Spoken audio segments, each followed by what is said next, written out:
Good morning, everyone, and welcome to the Southwest Creative Technology Network Data Showcase.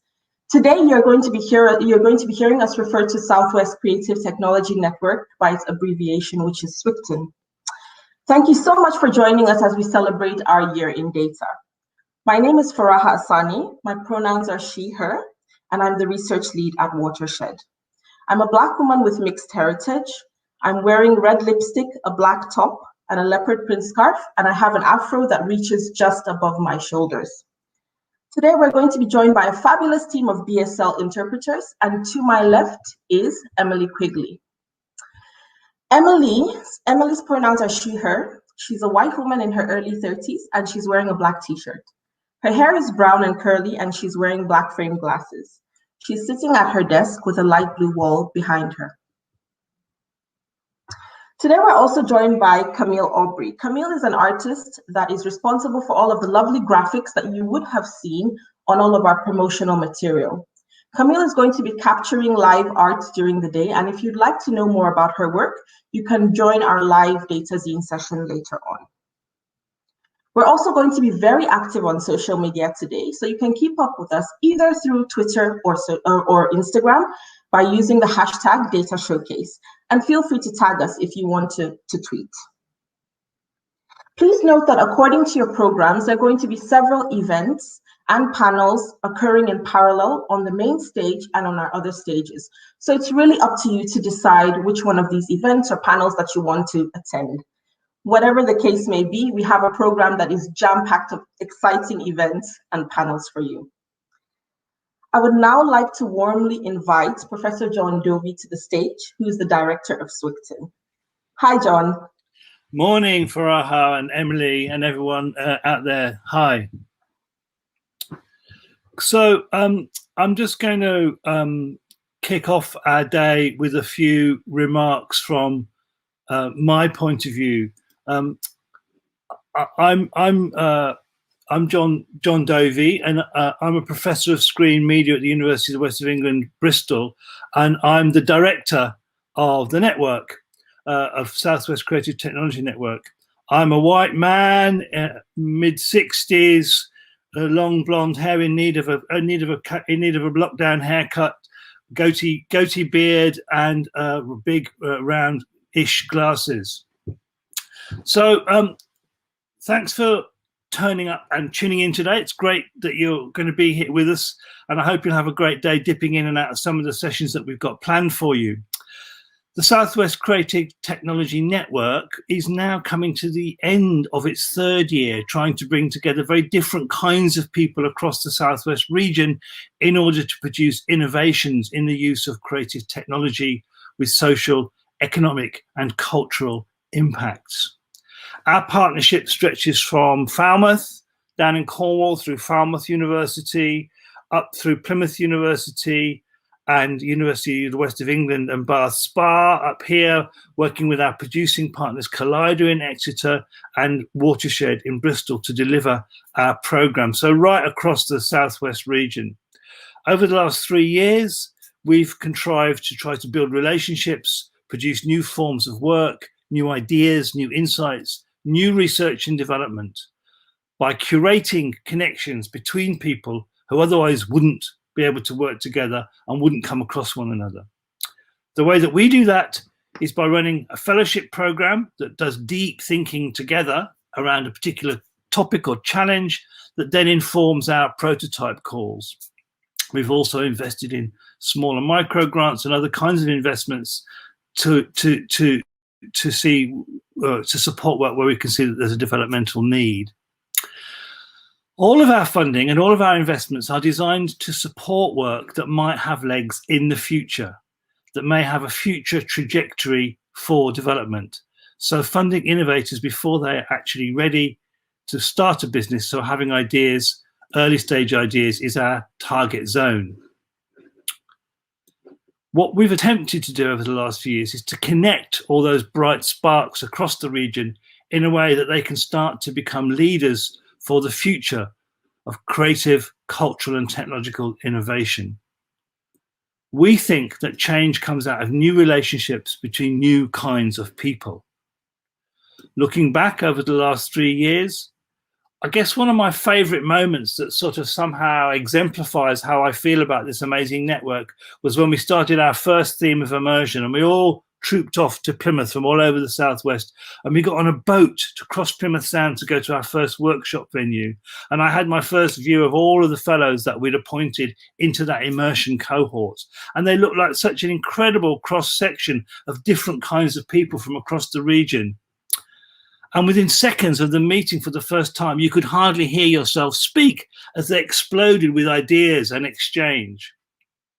3 years on in this current data program, we've been really working hard in not only producing different kinds of skills, but also producing different kinds of people in terms of their identities and their backgrounds, because we think that's also a really necessary component for producing innovation. We need to make innovation an inclusive process if it's to have value and meaning in the future. So far in the program, we've invested in 75 R&D fellows, and those fellows are divided between academic researchers who come from the universities that are our partners, industry fellows who come from people already practicing in that space, and new talent, people who are coming new into the field that we think have got a future to become a possibility to become future innovators in the region. We've invested now altogether in 24 prototypes, all of whom are doing things in the world, moving in different directions, creating jobs, creating impact, getting extra funding to cover their next stages, and so on. To date, the network that we built has just about earned back all the money that our good friends in Research England invested in the partnership in the first place. So a little over £5 million came into the network from Research England, and that's what our Prototypes Fellows partners have earned back in terms of future investment for the work that we've created. Turning to today's theme of data. We know, don't we, that data has achieved a new dominance in the maintenance of our social, cultural, and economic systems in the last 10 years. If you were to track the use of the word data between the end of the last century and the beginning of this century, it would be just stratospheric. Everybody now is talking about data in so many different places. It's become part of everyday life, especially through some of the things that have happened during the pandemic, I think, where we've been learning to read quite complex data all the time through the news sources that we're studying to understand what's going on with public health. We know that data is evidence. We know that evidence forms knowledge, and we know that knowledge is power, and we know that power is political.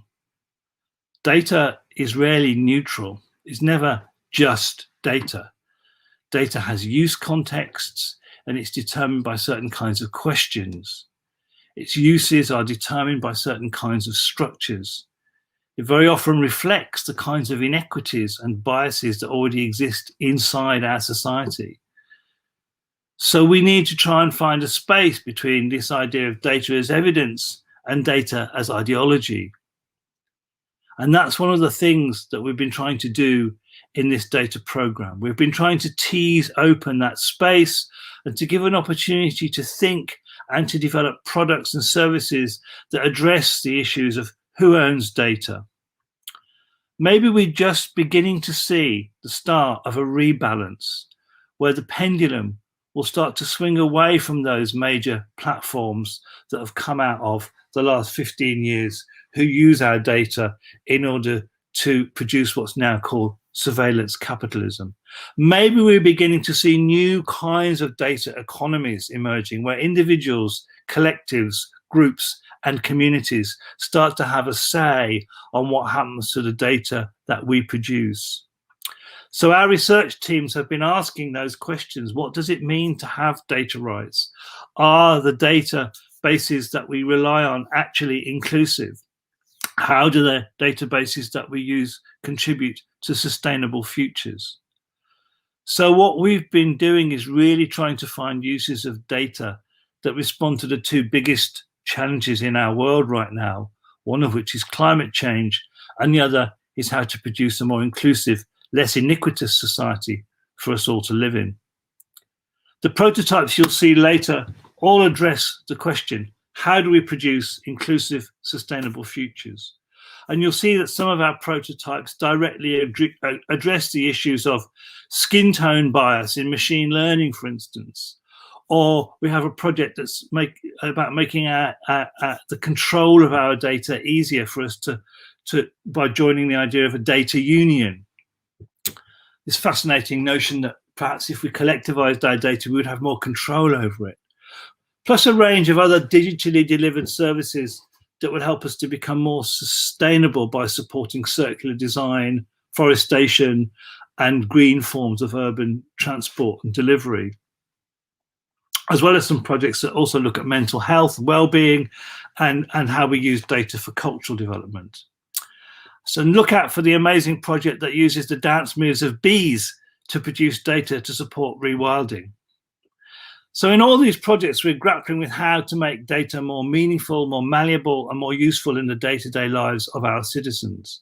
So I do urge that you make the sessions on our main stage at 10 and 11 later this morning, where you'll be able to see the short films that we've commissioned to show off our prototypes, because I think they give you a really great flavor of what our network is all about in terms of the richness of invention, creativity, and concern that drives our passion to make work that actually has an impact in the world.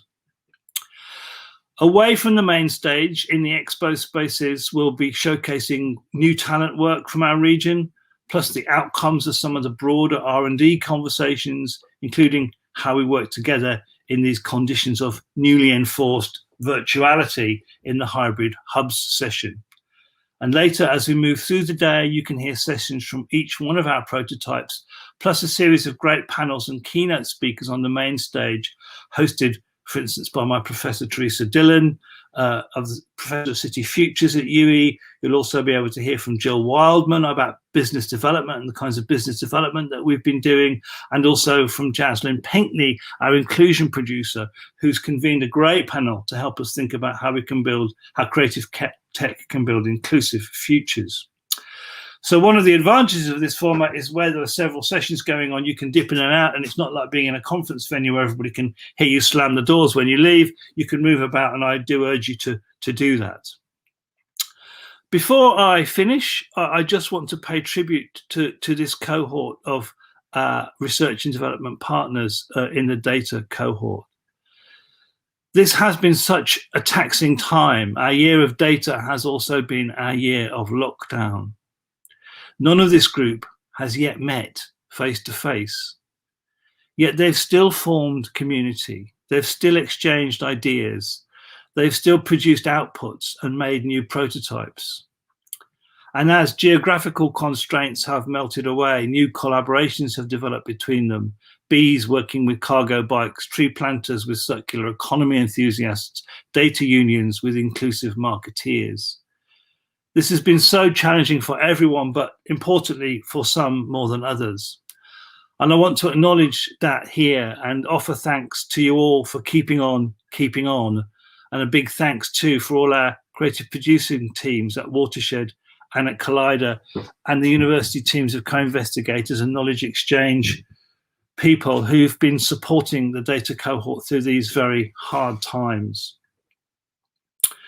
This is the final year of the project and our third project, and we're coming to the end of our funded process, which is very sad for us all. So it's a big milestone day for the whole team today to get to this point. But we're aiming to keep the network together in various forms. We have a number of initiatives that are coming out of the relationships that we've formed in the last 3 years. So watch our space. We're not going away. We're definitely thinking about how we can carry on together to really develop this theme and this network around the overlap between green economy, technology and creative industries, because we think we've got a lot to offer the world in the space that we've started to develop through this network, aiming at that green economy area. We're also really thinking about ways in which more inclusive processes can be engendered in research, governance, and in R&D processes, so that the R&D that we do reflects the widest possible range of interests in all of our communities.